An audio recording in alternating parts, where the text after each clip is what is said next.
It was meant to be a simple family outing, a quiet afternoon in the woods, a quick stop at a playground, and some fresh air. But something went horribly wrong in a secluded area near an old wooden bar. Someone disappeared. No one witnessed the event, and no one heard a thing. When her husband arrived asking for help, his story felt off. Initially, it seemed like a mystery without clues, but soon strange details began to emerge. This is the story of Melania Rea and the dark truth that gradually came to light. At the base of Mount Vesuvius in southern Italy lies the picturesque town of Esvuvana, where life moves at a slower pace, guided by tradition, faith, and family. Among its narrow streets and sun-drenched piazzas lived Carmela Rea, known to everyone simply as Melania. Born on August 10, 1982, Melania was raised in a loving home defined by strong family values. Her parents, Gennaro and Verica, were respected members of the community. Gennaro worked hard to support his children, while Vera managed the household with care and discipline. Melania's older brother, Michel, was her closest companion and confidant. Like their father, Michel would later join the Italian Air Force, a commitment to country that ran deep in the Rea family. From an early age, Melania stood out, radiating warmth and sincerity that naturally drew people to her. Friends described her as the sunshine of the group, a title that perfectly fit her cheerful spirit and boundless empathy. Whether helping a friend in need or lighting up a room with her laughter, Melania embodied openness and genuine kindness. After finishing high school, she faced a turning point. Life in Esvuvana was safe and familiar, but also limiting. She dreamed of a meaningful future, with one path leading her toward higher education. Passionate about languages, especially Spanish, she envisioned studying it formally. Another path, perhaps even stronger, was the dream of building a loving home like the one she had known. In the summer of 2007, during a holiday trip to Naples with friends, Melania's life changed when she met a young soldier named Salvatore Parolisi through mutual acquaintances. Confident and charismatic, Salvatore was stationed in northern Italy and visiting Naples on leave. Their connection was immediate, marked by laughter and ease, forming a rare and unforced bond. Salvatore, a military instructor, was sharp, disciplined, and serious, while Melania's tenderness and optimism complemented him perfectly. Though initially cautious, she began to believe in their relationship as he spoke of building a future together, settling down, and starting a family, everything she had hoped for. Eventually, Melania made a life-changing decision to leave her hometown and move with Salvatore to Ascoli Piceno, where he was based. It was a bittersweet departure, leaving behind the comfort of her family and the town where she had grown up. However, she stepped into a new chapter filled with promise. The couple married, and Melania soon became pregnant. Salvatore's demanding career often kept him away, but Melania pressed on. As her pregnancy advanced, she returned to Esvuvana for the care and support of her family during the final months, drawing strength from being close to her parents. In 2009, Melania gave birth to their daughter, Victoria, in a joyful occasion surrounded by loved ones. For a moment, everything seemed to align, and the future she had long dreamed of was within reach. However, when Salvatore finally arrived at the hospital, something felt off. He was distant and distracted, not even bringing a simple bouquet of flowers. Melania noticed, but said nothing, her heart full with the joy of motherhood, allowing the moment to pass. Back at home, Melania embraced her new role with grace and devotion, becoming the center of their household and pouring her energy into raising Victoria. Yet beneath the surface, she struggled. The move to Ascoli Piceno had distanced her from her family, and with Salvatore frequently away on military duty, Melania managed everything alone. Day after day, night after night, she felt lonely and isolated from her community, separated from lifelong friends, and often alone with a small child. The weight of her solitude quietly accumulated, but Melania remained hopeful, keeping her smile and commitment alive, believing that the future she had dreamed of was still possible. Then came April 2011. That afternoon, the family visited Col San Marco, a serene mountain area near Ascoli Piceno, a popular spot for outings, green and peaceful, ideal for a child's playtime.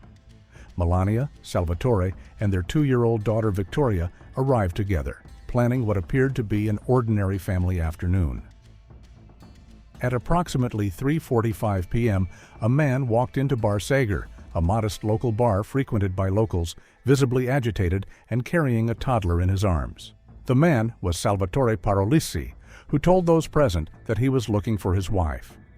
According to him, the family had been at the nearby playground when Melania said she needed to use the restroom and walked toward Bar Sager, but never returned. That had been more than 30 minutes ago, and Salvatore claimed she was still missing. Gianna, the bar owner's wife, listened as Salvatore spoke, pacing and panicking, repeating, "They've taken her, they've kidnapped her, they've killed her." His chilling words felt oddly intense, given how little time had passed. Gianna tried to offer a more rational explanation, suggesting that perhaps Melania had met someone she knew or wandered into another nearby establishment. To help, Gianna walked outside with Salvatore and asked if he had tried calling Melania. He said yes several times, but her phone rang without an answer. Over the next hour, Gianna stayed with Salvatore, helping him search the area, but there was no trace of Melania. The trail was cold. Eventually, they returned to the bar, and Gianna, increasingly concerned, suggested they contact the police. Salvatore's reaction was sudden and strange. He locked himself in the bathroom. It was only after Gianna insisted, and with prompting from the emergency operator, that Salvatore reluctantly emerged to speak. He introduced himself as a soldier with the 235th Training Regiment stationed in Ascoli Piceno and described how his wife Melania Rea had allegedly disappeared after heading to the restroom. The police operator immediately dispatched a unit to Col San Marco. Soon after, a fellow soldier, one of Salvatore's friends, arrived at the scene with his wife. Their arrival was timely. Little Victoria was still in Salvatore's arms, crying uncontrollably, hungry and frightened. His friend's wife took over caring for the child. The police officers found Salvatore's panic unusual, given how little time Melania had been missing. His repeated claims that she had been kidnapped or killed raised immediate suspicions. In typical missing person scenarios, people often consider benign explanations: a walk, a friendly encounter, a simple delay. But Salvatore jumped straight to the worst-case scenario. There were other things that didn't sit right. When asked to assist in the search, Salvatore told the officers he couldn't be of much help because he wasn't familiar with the area. This statement was met with skepticism. Col San Marco was not just a public recreation area, but also a regular site for military exercises. As a topographer in the regiment, Salvatore's role involved mapping terrain, making his unfamiliarity with the location puzzling. While Salvatore answered police questions, his friend's wife went to retrieve a diaper bag from the car to feed and change Victoria, but the bag wasn't there. Instead, she found a black suitcase, a military backpack, and a blanket stored in the trunk. This discovery was troubling. Melania was a meticulous mother who never left home without essentials for her daughter. Later that evening, Melania's close friend Sonia arrived to help with the search and noticed strange details as well. Victoria didn't have her pacifier, her water bottle, or enough clothing for the chilly weather. It was completely out of character for Melania to leave the house so unprepared, especially when caring for a 2-year-old. As concern turned into urgency, the police deployed a tracking dog trained with a highly sensitive nose. The dog was given Melania's scent from the family car and picked up the trail, crossing the road, passing the playground near Bar Sager, and then losing the scent completely. It was as if Melania had vanished into thin air. Salvatore was then brought to the local police station to file a formal missing person report. During the interview, the officers asked a direct question. Was everything okay between him and his wife? Salvatore answered without hesitation that their relationship was perfect and calmly recounted the day's events. He added that Melania had recently undergone surgery for a hernia. At 3 a.m., Salvatore returned to their home, where Melania's parents, her brother Michel, and baby Victoria were waiting. Michel immediately noticed something strange. Salvatore was carrying the same black suitcase from the car. The family stayed up until dawn trying to piece together what had happened. Salvatore told the story again in full, but once everyone left, he remained alone. Later, neighbors would report an odd sound coming from the house, the washing machine running late into the night. By the next morning, April 19th, Salvatore showed up at work significantly later than usual. To colleagues, he explained that he had returned to Col San Marco to join the search, but the police had refused to let him participate. By April 20th, just 2 days after Melania Rea was reported missing, the investigation took a dramatic turn. That morning, police officers searched the apartment that Melania and Salvatore shared. Nothing seemed out of place, no signs of struggle, no clues. But everything changed that afternoon when a call came into the local police station. An anonymous caller, hurried and panicked, claimed to have discovered a woman's body while walking through Ripe di Vitella, a remote wooded area not far from Ascoli. Before officers could gather more information, the caller hung up, prompting investigators to rush to the scene. There, near an old shuttered wooden bar deep in the forest, they found her, Melania, lying in the grass, lifeless and brutally murdered. Her body was soaked in blood, suffering over 30 stab wounds in a vicious, rage-filled attack. Even more disturbing were the markings on her body, a large X carved into her chest and a syringe found nearby, placed near her heart. Personal items were scattered around her body, including Melania's phone, indicating this was not a robbery, but something personal. The location itself added to the mystery. The bar beside where Melania was found was known locally as a hangout for far-right sympathizers, including its owner and some regular patrons. This raised early theories. Could her killer have been someone from the bar, a random attacker, or was someone trying to steer the investigation in the wrong direction? Suspicion quickly circled back to where it had quietly lingered from the beginning: Salvatore Parolisi. When investigators contacted him to inform him of the discovery, they asked him to identify the body, but he refused. Instead, it was Melania's brother who arrived at Salvatore's home that evening. They spoke about the discovery, but then Salvatore said something strange and disturbing. He claimed that 2 weeks earlier, he and Melania had visited that very spot in the woods and had been intimate there. Why offer that detail?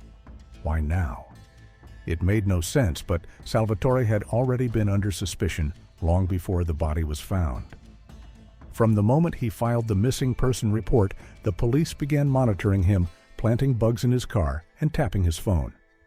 On April 19th, just 1 day after Melania vanished, Salvatore made a revealing phone call, not to the police or family, but to Ludovica, his lover. The two spoke in hushed tones, with Salvatore telling her that Melania was missing and urging her to delete every message he had ever sent, wanting to protect her from what was coming. Ludovica was one of his subordinates in the military, and their relationship had begun with flirtation during training, escalating quickly to secret meetings and full-blown infidelity. At the time their affair began, Melania had been pregnant and living with her parents. After the birth of their daughter, she returned to their shared apartment, but Salvatore rented a second flat, needing space for his secret life. Even after Ludovica moved to the outskirts of Rome, the affair continued, with Salvatore using a second phone just for her. He made promises, telling Ludovica he would leave Melania, while assuring Melania that she was his one and only. He was living 2 lives built on lies, and now one of those lives had come to a bloody end. For 2 years, Ludovica waited for promises to be fulfilled, for a future with the man she believed loved her. Salvatore had told her everything she wanted to hear, even promising to spend Easter together in Amalfi to finally meet her parents. But as the holiday approached, the truth became harder to ignore. At the last moment, Salvatore sent Ludovica a message saying he couldn't go. He needed more time to talk to Melania. He insisted, "I'm almost done with everything. I've sorted things out with her. Soon we'll be together." That message was the final straw. Ludovica responded with fury, no longer believing him. She accused him of manipulating her with a fantasy that never existed. Salvatore claimed he couldn't leave Melania because she had recently undergone surgery, but Ludovica had heard enough. She gave him an ultimatum. After Easter, he had to come to Amalfi, or it was over. What neither of them knew was that investigators were already listening. Salvatore's car and phone had been bugged for days, revealing that even on the day of Melania's disappearance, he had been in contact with Ludovica. Yet there was no mention of leaving his wife that night, no sign of any imminent separation. It soon emerged that Ludovica was not the first. Salvatore had a pattern of affairs with multiple women in his military unit. He maintained a double life with ease, using a second phone to communicate with Ludovica while reassuring Melania of his devotion.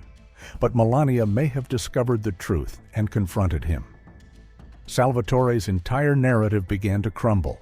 He had claimed they were at a playground the day Melania went missing, but witnesses present during that time saw nothing. Photos taken that day showed no sign of Salvatore, Melania, or their daughter. Even more telling, Melania's phone had not connected to any nearby cell towers. Forensic experts determined that Melania was killed between 2:30 and 3:30 p.m. on April 18, 2011, right where her body was later found. She had suffered 35 stab wounds, and defensive cuts on her hands told a painful story. She had fought back, bleeding to death over nearly 30 minutes. Her pants and underwear had been pulled down, but there was no sign of sexual assault. Her bladder was empty, suggesting she may have been urinating when attacked. DNA evidence confirmed that Salvatore's genetic material was present.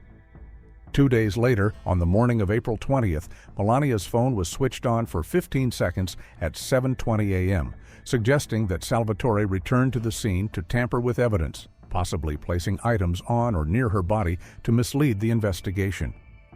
On July 14, 2011, Salvatore Parolisi was arrested and charged with Melania's murder. He proclaimed his innocence, and due to his military status, the trial was held behind closed doors. Initially sentenced to 30 years in prison, his sentence was later reduced to 20 years on appeal, with the court citing his rehabilitation efforts in prison. He had taken a job as a switchboard operator and passed several law exams. To some, these were signs of a man reforming. To others, they were signs of a man still manipulating his surroundings. After serving 12 years, Salvatore was granted parole. However, in 2023, during a televised interview, Salvatore made a statement that shocked the public and the court. "I betrayed Melania several times, but I didn't kill her." The parole board took notice. The tone of his interview showed no accountability or understanding of the magnitude of his actions. As a result, his parole was revoked, and he was ordered to return to prison. The judge made it clear that Salvatore had failed to respect the opportunity he had been given, and there would be no more second chances. He would serve the remainder of his sentence behind bars with the hope that one day he might finally confront the truth. At just 29 years old, Salvatore had everything: a family, a stable career, a child who adored him. But through betrayal, manipulation, and ultimately violence, he destroyed the very life he claimed to cherish. Their daughter, Victoria, now 15, lives with her maternal grandparents, having taken her mother's surname and severed ties with her father. In his interview, Salvatore described Melania as beautiful and claimed to regret her death. Yet when speaking of his affair with Ludovica, he brushed it off as just a fling. To Melania, it wasn't just betrayal, it was a death sentence. The tragic case of Melania Rea remains a haunting reminder of how deception and emotional abuse can spiral into irreparable violence. A daughter grows up without her mother and without her father, and the truth, however buried or denied, always finds its way back to the surface. Thank you for tuning in. Subscribe now for more thrilling investigations.